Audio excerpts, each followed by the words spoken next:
에베소서를 계속 보고 있고요. 우리 1장부터 쭉 봐와서 지금 5장입니다.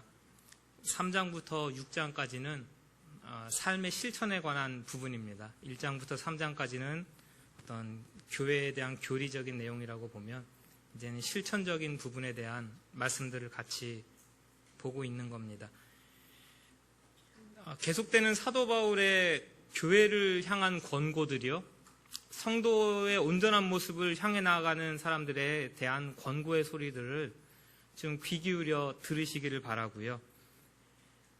하나님이 우리에게 주신 말씀 가운데 특히 신약에 큰 두 개의 주제가 있습니다. 그래서 우리가 잘 알고 있는 대로 십자가의 구원이고요, 복음서의 예수님의 가르치심의 중심 주제는 하나님의 나라였습니다. 그렇죠? 회개하라? 무엇이 갖고 왔다고요? 그러니까 우리는 천국이라 그러니까 죽어서 가는 천국 이야기하는데요. 아니에요. 벌써 몇 번 얘기 드렸습니다. 하나님의 나라입니다. 그래서 하나님의 나라가 우리 가운데 임했다. 귀신을 쫓아내는 것이면, 성령을 힘입어서 귀신을 쫓아내는 것이면 이미 하나님의 나라가 너희 가운데 임하였느니라. 그렇죠? 하나님의 나라가, 하나님의 통치와 하나님의 능력이 우리 가운데 나타나는 것이면 그것이 하나님의 나라입니다. 복음서에는 하나님의 나라에 대해서 엄청난 이야기들. 근데 사도 바울은 의외로 하나님의 나라보다는 믿음으로 얻는 구원에 대해서 굉장히 집중하고 있거든요. 근데 그 중에서 오늘 읽은 부분 중에 하나님의 나라에 대한 사도 바울의 이해 그리고 설명들이 등장합니다. 그래서 좀 잘 들어보시고, 우리가 하나님의 사람으로 빛된 삶이 말씀에 비추어서 일어나길 간절히 원합니다. 자, 당시 이방 지역에 관영하고 있던 것들이에요. 음행이라는 부분과 탐욕이라는 것이죠. 우상 숭배하는 데는 거의 항상 있었습니다. 우상 숭배하는 데는 항상 음행이 따라다니는데 거의 좀 합법적으로, 그렇죠, 그것이 종교 행사인 양 치러진 겁니다. 혹시 그 영화 보셨습니까? 300이라는 영화? 스파르타 이야기. 왕이 신탁을 받으러 가죠. 그 신관들한테 찾아가면 거기 항상 누가 있습니까? 그 나라에서 제일 이쁜 아가씨들은 거기가 있는 거예요. 종교 행사의 명목 아래 그렇게 음행이 이루어진 것을 보여주는 단적인 예들입니다. 음행이나 더러운 것, 탐욕 매우 심각합니다. 근데 어디서부터 나오느냐에 사도 바울은 이야기하고 아주 그 근원부터 뿌리 뽑으라고 얘기하고 있는 겁니다. 그 근원이 어디서부터 나오느냐 따라 하실게요. 말부터 조심합시다. 아멘. 음행, 탐욕스러운 말, 더러운 자, 탐하는 자, 우상숭배자, 4절입니다. 누추함과 어리석은 말, 희롱의 말, 마땅치 아니하니 감사의 말을 하라. 음행과 탐욕에 대해서 이름조차 부르지 마라. 입 밖에 내지 말아라, 그겁니다. 내가 누군가를 때렸어요? 그럼 내 속에서부터 한 대 때려야지. 그 생각이 이렇게 있다가요, 우리 쟤 때릴까? 말하다 보면요, 어느 순간은 때리는 거예요. 훔치는 사람이 어느 순간 갑자기 그냥 아무 생각 없다 훔치는 거 아닙니다. 속에는 항상 훔치고 싶은 마음들이 있어요. 우리 같이 훔칠래? 하다가 보면 그 말 그대로 내 몸은 훔치는 데 가 있는 겁니다. 사도 바울이 성도에게 있어서 악한 거, 음란한 거, 죄악된 거 마음속에 품고 그것을 내가 자꾸 말하는 것을 좀 체크하셔야 되는 거예요. 부정적인 거 말하고 있는가? 악한 거 이야기하고 있는가? 내 입이 욕을 하고 있는가? 자꾸 체크하셔가지고 그런 것들이 내 안에서 나오는 것에 대해서 자꾸 막으셔야 됩니다. 무엇으로 막을 것이냐? 따라 하십시오. 감사합니다. 하나 앞에다 붙일게요. 하나님 감사합니다. 예, 아멘. 우리 안에 그 감사의 마음으로 채우시길 간절히 원합니다. 한 주일 동안 하나님 나의 삶을 인도해 주셔서 감사합니다. 물론 안 감사한 일이 있으셨을 수도 있습니다. 근데 그거 가득 채워놓고 어쩌자는 얘기예요? 계속 불평하실 겁니까? 불만하시고 누군가를 미워하시고 악한 생각들로 가득 차서 그거 자꾸 내고 계시고요. 자신에게도 영혼에게도 유익하지 못할 뿐 아니라 주변 사람들에게도 유익치 못합니다. 성도에게 온전한 성도의 길을 가게 하는 것은 감사의 말인 줄로 아시길 간절히 원합니다. 우리 옆에 분들에게 우리 임성빈 집사님의 인사를 빌어 감사합니다. 내 옆에 있어줘서 감사하고 자, 우리 한 주일 동안 감사의 말로 승리하시길 간절히 원합니다. 자, 오늘의 주제 여기서부터 시작입니다. 하나님의 나라를 기업으로 얻지 못하리라. 5절을 좀 같이 한번 읽어주시겠어요? 시작. 너희도 정녕 이것을 알거니와 음행하는 자나 더러운 자나 탐하는 자 곧 우상 숭배자는 다 그리스도와 하나님의 나라에서 기업을 얻지 못하리라. 좀 어떤 위기로 다가오십니까, 이 말씀이? 아니면 나랑 상관없습니다라고 다가오십니까? 나랑 상관없다면 이유가 무엇입니까, 도대체? 나는 믿어서 의로워졌고 천국을 약속받았으니까 이 말씀은 나랑 상관이 없습니까? 3층에 예배실 입구에 가시다 보면 이단들에 대해서 붙여놓은 거 쭉 있죠. 구원파라고 되어 있는 거 읽어보셨습니까? 유병헌 씨 이름도 거기 있습니다. 이미 이 사건 터지기 전에 우리는 수십 년 전에 벌써 그 사람들의 잘못된 것을 알고 있었고 그것이 골마 터져서 이렇게 드러난 것일 뿐이죠. 그 사람들의 대표적인 교리 그런 겁니다. 구원 받으셨습니까? 몇 월 며칠 날 구원 받으셨습니까? 아십니까? 저는 모태신앙인데요. 솔직히 말씀드리면 몇 월 며칠 날 제가 구원받은지 모르겠습니다. 제 안에 있는 것은 그리스도 예수의 십자가의 대속의 은혜로 나를 사셨고 구원하셨다는 믿음과 확신은 있습니다. 그러나 그게 몇 년도 몇 월 며칠 몇 시였는지는 도대체 저는 모르겠습니다. 그거 모르면은 가짜인 것처럼. 저는 회개하라고 가르칩니다. 하나님 말씀에 회개를 가르치십니다. 죄악된 것은 돌이키십시오. 천국 가는 그날까지. 그래서 우리는 예수님을 닮아가는 겁니다. 예수님의 성품과 삶을 닮아가는 삶입니다. 이 사람들은 그렇게 가르치지 않습니다. 한 번만 회개하면은 모든 죄는 끝. 또 회개하고 또 회개하고 또 회개한다는 것은 무슨 의미냐? 구원받지 못했다는 의미입니다. 더 이상 회개할 게 없다. 근데 우리도 얼마든지 그런 사상 가운데 젖어 있을 수 있다는 것을 아십니까? 이신칭의 믿음으로 구원 얻었습니다. 그렇죠? 아멘이에요. 저도 그거 부정한다는 거 아닙니다. 하나님의 예정과 선택, 하나님께서 창세전부터 저와 여러분들을 예정하셨고 선택하셨습니다. 아멘이죠. 성도의 견인, 우리가 죽는 그날까지 하나님께서 믿음을 주시고 천국까지 우리를 인도해 가십니다. 아멘. 그러니까 내가 이런 죄를 지어도 나는 상관이 없습니다. 죄를 지었으면 회개하면 그만이죠.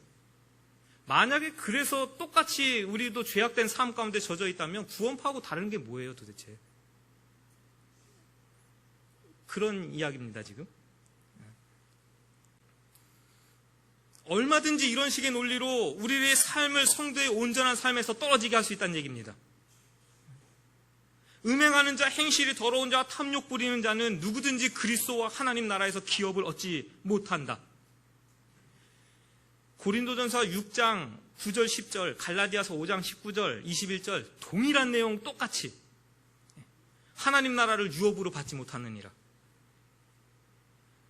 그래서 이거 제가 이 설교를 준비하려고 했던 게 아니라 사실 고린도 전서를 하나님의 나라, 사도 바울이 이해했던 하나님의 나라, 왜 사도 바울의 서신서에는 하나님의 나라가 적게 등장하느냐, 그것에 대해서 요번 한 학기 동안 계속 보다가 사도 바울이 유독 쓰는 오늘 말씀에 상속받는다는 것, 하나님 나라에 대해서는 꼭 상속받는다는 것을 같이 연결해가지고 쓰고 계시거든요.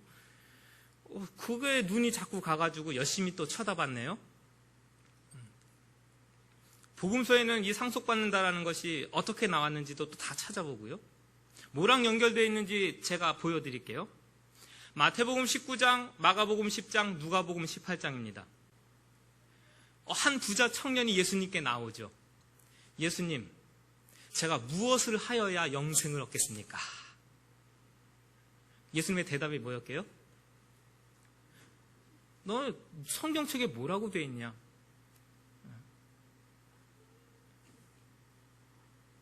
율법을 지키면 되지. 다 지켰습니다. 그러면 네가 가진 재물을 팔아서 가난한 자들에게 내어주고 너는 와서 나를 따르라. 구제하고 베풀고 너의 삶을 예수님께 바치는 제자의 삶으로 나오라고 할 때 고개를 절레절레 흔들고 돌아갔습니다. 예수님께서 무엇을 하여야 영생을 얻겠습니까? 라고 했을 때 무엇을 하는 것으로 영생을 얻는 것이 아니다. 영생은 무엇으로 얻어요? 그렇죠. 우리 생각에는 오직 믿음으로 해요. 오직 믿음으로 구원 얻습니다. 이 친구야, 천국은 행위로 가는 것이 아니네 믿음으로 가는 것이지 했으면 아주 산뜻하고 좋았는데 가난한 자들에게 팔아서 주고 너는 나를 따라오라. 마태복음 25장을 나중에 꼭 가서 읽어보십시오. 양과 염소의 비유 새벽 예배 때도 말씀드렸어요. 예수님께서 오셔가지고 양과 염소를 가르십니다. 그러면 지금 교회와 교회 밖을 가르신다는 그런 내용이 아니에요. 그렇죠. 이 내에서 지금 가르고 계십니다. 염소와 양을. 그래서 양은 창세로부터 예비된 하나님의 나라를 상속받으라. 염소는 참 미안하지만 상속받을 게 아무것도 없다예요. 그럼 그 기준이 도대체 뭐냐고 봤더니 그렇죠. 너희를 위하여 예비된 나라를 상속받으라. 똑같은 상속받으라예요. 나라를 상속받으라. 내가 줄일 때에 너희가 먹을 것을 주었고 목마를 때 마시게 하였고 나그네 되었을 때 영접하였고 헐벗을 때 옷을 입혔고 병들었을 때 돌보았고 옥에 갇혔을 때 와서 보았느니라. 이때 의인들이 손들고 얘기하죠. 제가 언제 그랬습니까? 그랬더니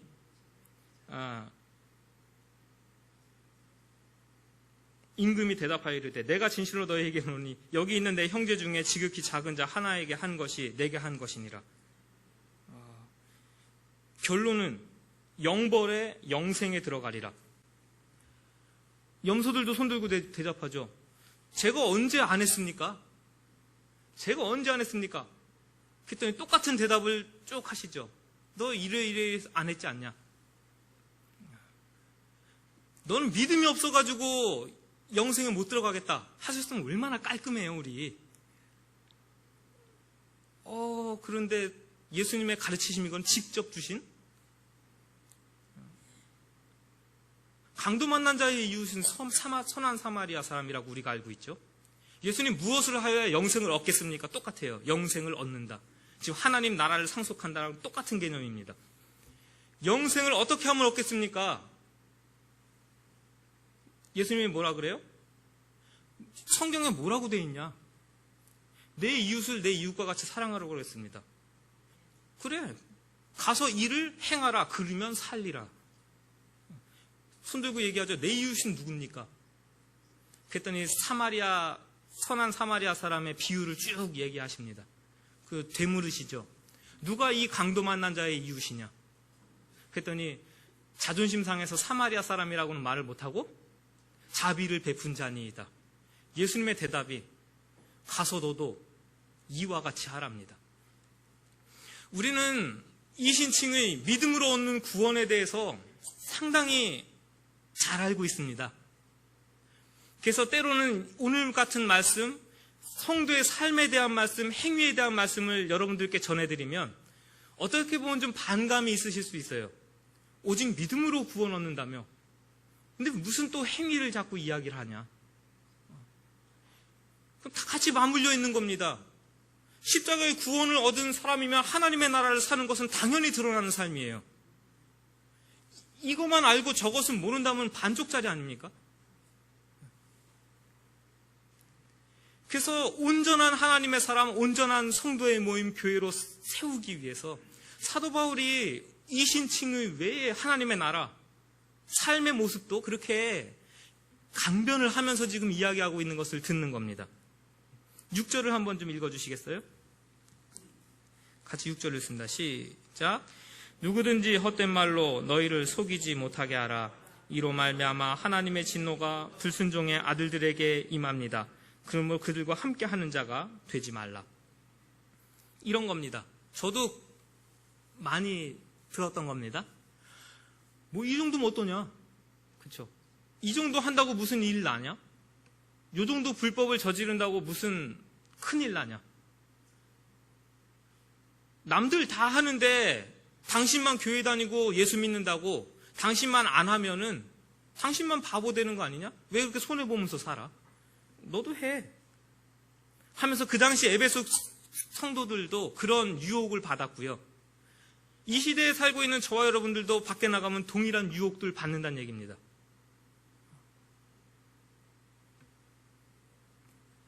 그럼 어떻게 합니까? 그들과 접촉하지도 말고 살까요? 우리 따로 나가서 산에 가서 살아야 됩니까?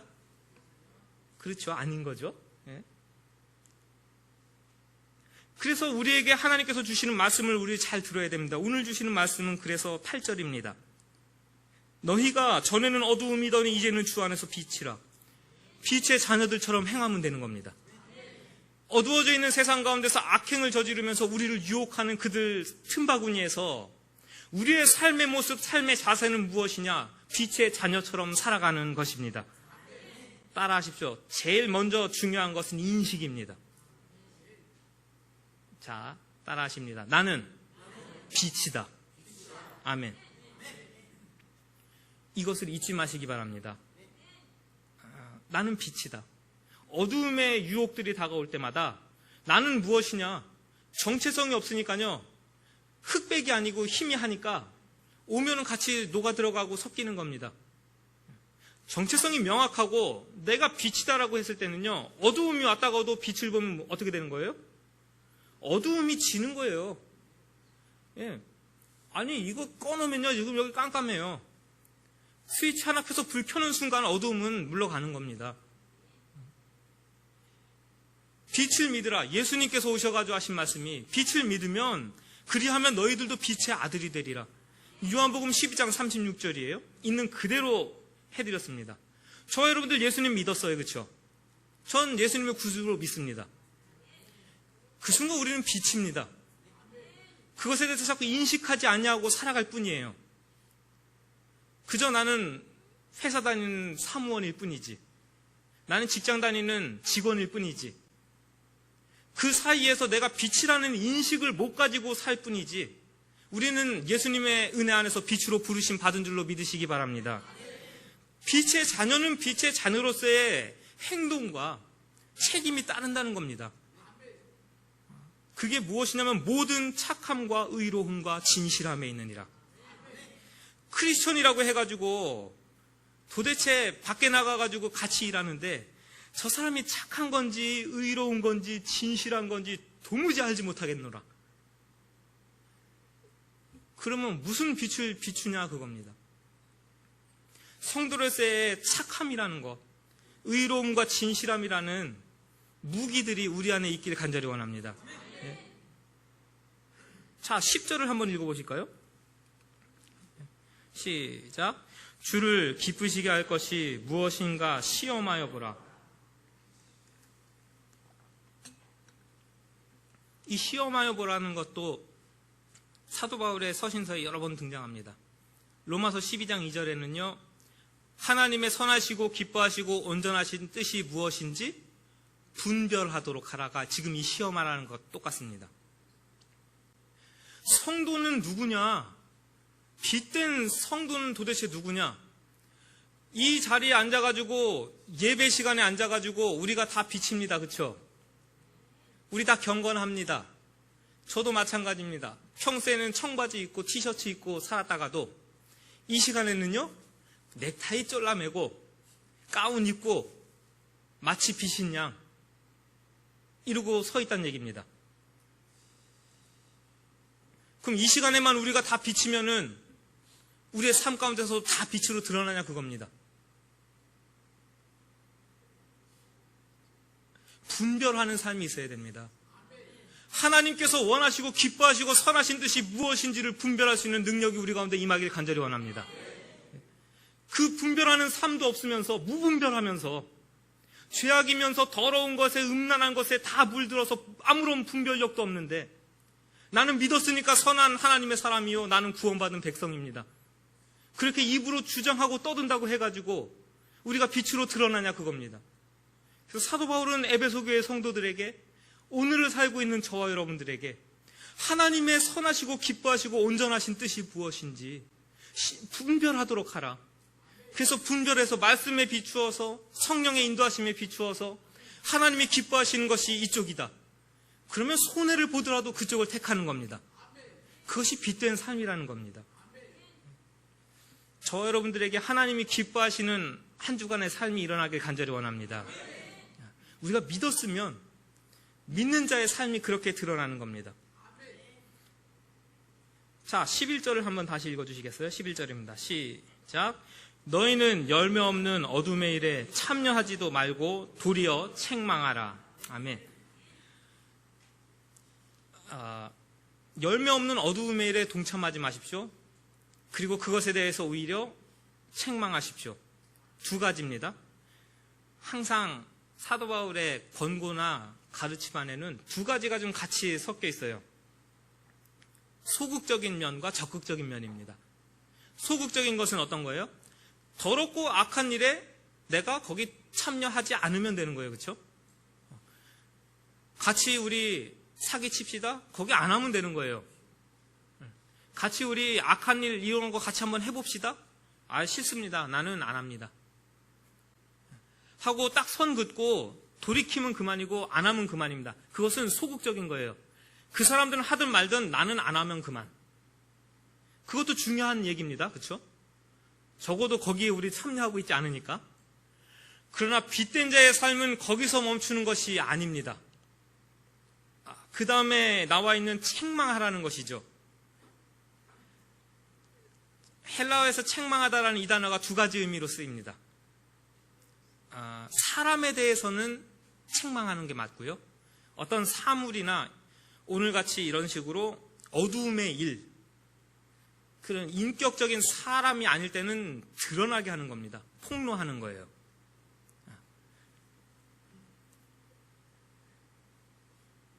우리 애기 녀석이 저한테 거짓말을 했어요. 저의 반응은 어떻게 나온다고요? 이놈의 새끼? 아빠한테 거짓말을? 엄마한테 거짓말을? 그래서 제 속에서 무슨 감정이 일어날까요? 그렇죠. 화나는 감정들이, 분노의 감정들이 일어납니다. 누구에게요? 우리 애기에게. 그거 아니란 얘기입니다. 그거 아니에요. 그 어두움의 일이 드러나게 하는 것이지 그 아이를 미워하는 감정으로 바라보라는 것이 아닙니다. 아기야, 네가 지금 하고 있는 그 거짓말이라는 그 악한 것이 있지.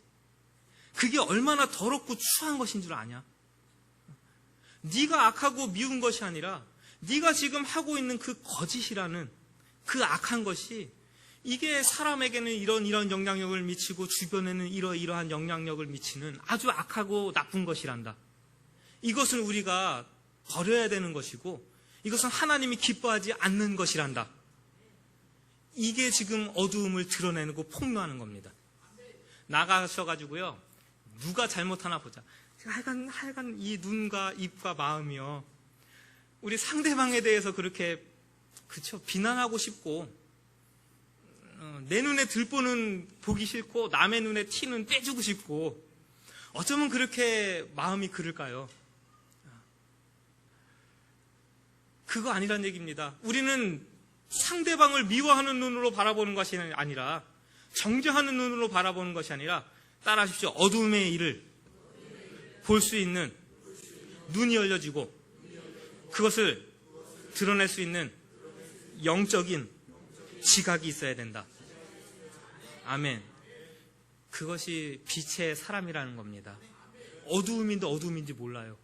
그리고 같이 가서 어울려 있다는 겁니다. 우리 그래서는 안 됩니다. 그렇죠? 그래서 우리가 어두움의 일을 폭로하기 위해서는, 어두움의 일들을 드러내기 위해서 필요한 것은 무엇이냐? 하나님의 말씀을 알아야지 하나님의 말씀 기준하여 이게 어두운 것인지 밝은 것인지 구분하겠죠. 하나님의 영이 우리 안에 충만해야 그 말씀들이 생각나고 떠오르겠죠. 그래서 그런 것들이 나타날 때마다 말씀에 비추어서 야, 이것은 아니구나라고 스스로 판단하고 하나님이 기뻐하시는 것이 무엇인지를 알아서 그것에 빛을 비출 거 아닙니까?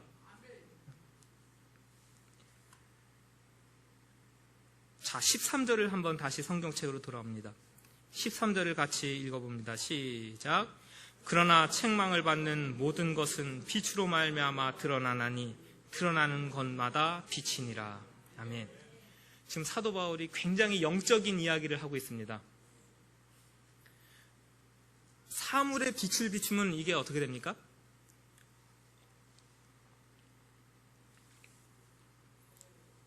보이는 거죠. 빛을 비춘다고 이게 성질이 변합니까? 빛을 비추면 이 있는 모습 그대로 드러날 뿐입니다. 이게 사물이 성질이 변하거나 이 컵이 다른 물질로 변하지 않았어요. 이걸 끈다고 해서도 마찬가지입니다. 근데 사도 바울은 지금 영적인 이야기를 하고 있어요. 생명 살리는 이야기를 하고 있는 겁니다. 성도는 빛을 비춥니다. 근데 그 빛은 어떤 역할을 하느냐? 그리스도 예수께서 우리에게 비춰주실 때 우리는 모든 어두움의 일을 벗어버리고 빛의 사람으로 변화된 겁니다.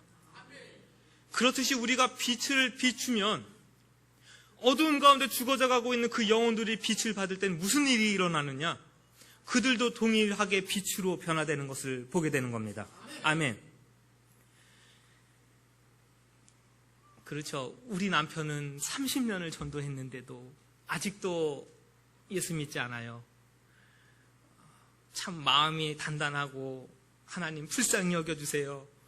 그 마음을 녹여주세요. 기도하는데요. 남편만 탓할 문제 아니고 아이들만 탓할 문제 아닌 것 같습니다.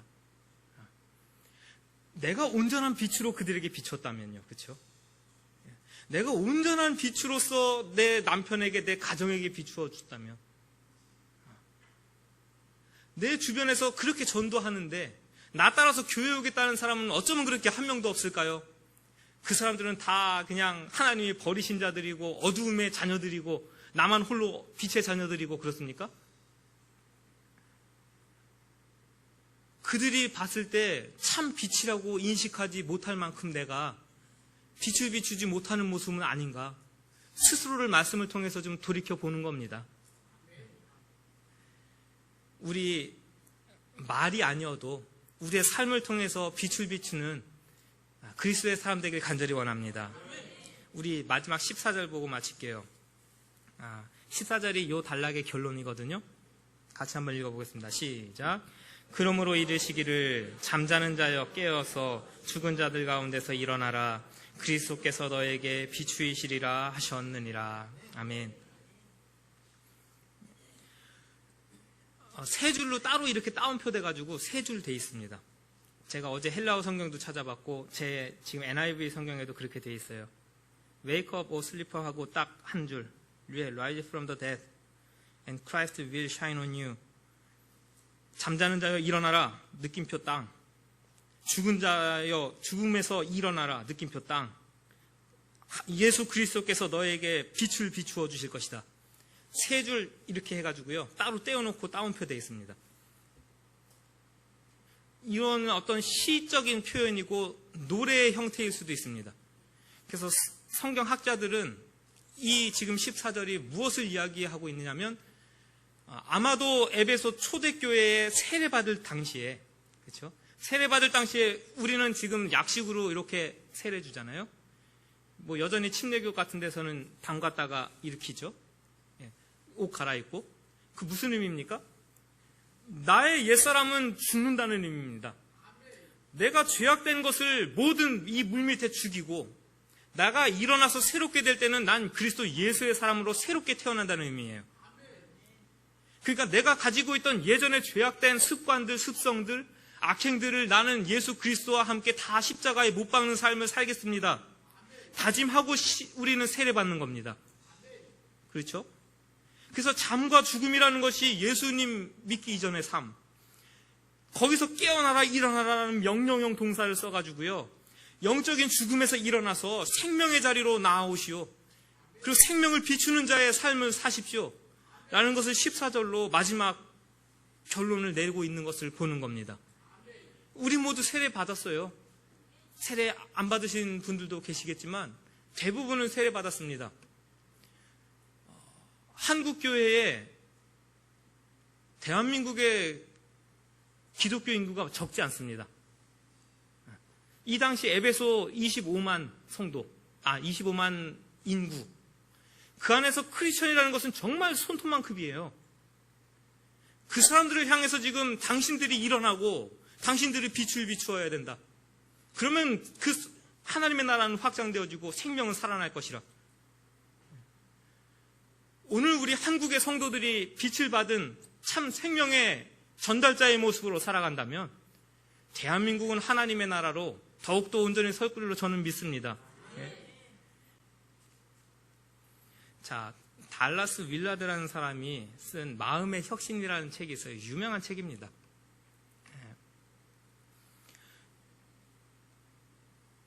저의 개인적인 관심사예요. 하나님의 나라는.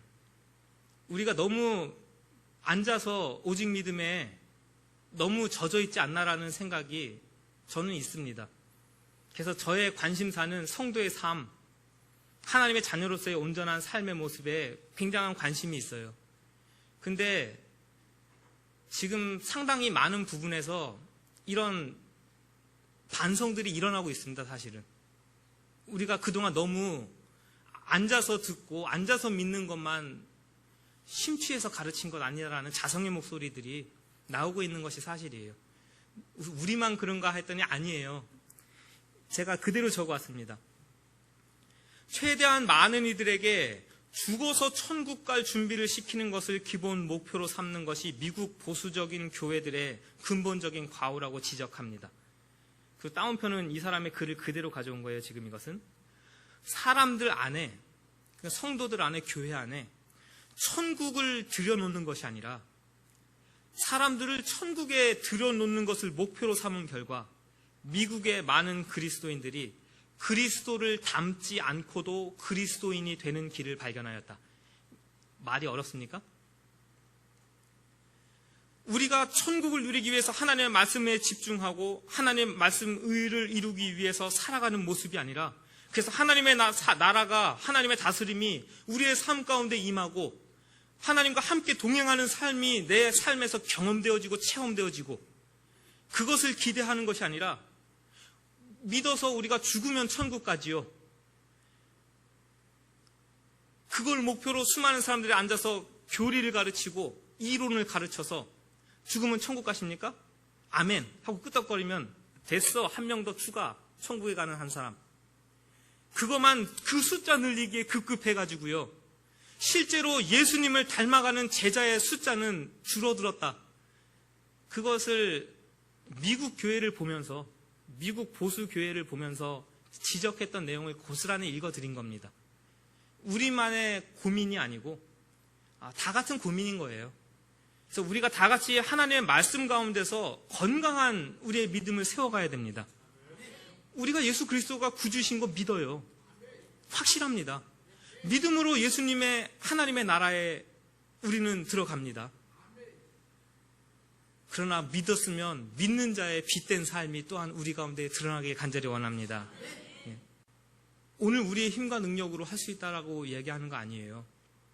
그러니까 우리가 뭐 열심히 해가지고 우리가 되게 비친 것처럼 드러나야지.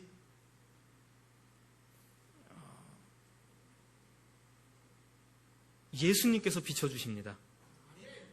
예수님께서 저와 여러분들에게 오늘 빛을 비추시고 힘과 능력 주실 줄로 믿습니다. 일어나십시오. 죄악의 자리 털어버리시려고 애쓰시고요, 내 악한 습성들 벗어내기 위해서 발버둥 쳐보는 겁니다. 그러다 보면 예수님께서 그 자리에 빛을 비추시고 거기에 또 빛을 비추시고 하나하나 우리 구석구석 예수님의 빛을 받아서 내가 예수님의 빛된 사람으로 변화되어지는 그 모든 과정들을 우리 주변에서는 다 보고 있습니다. 저 사람이 예전엔 안 그랬는데 이제는 빛이구나. 그것을 보는 순간 수많은 사람들이 여러분들과 함께 빛으로 돌아오게 되어 있습니다. 우리는 그것을 일컬어 전도라 그러고요. 생명 살리는 하나님의 빛된 자녀의 모습이라고 하는 겁니다. 저와 여러분들의 삶이 그렇게 한 주일 동안 빛된 삶 이루시길 간절히 원합니다. 그래서 오늘 같이 너희들은 주 안에서 빛이라, 빛의 자녀들처럼 행하라는 하나님의 말씀을 들으면서 한 주간을 시작합니다.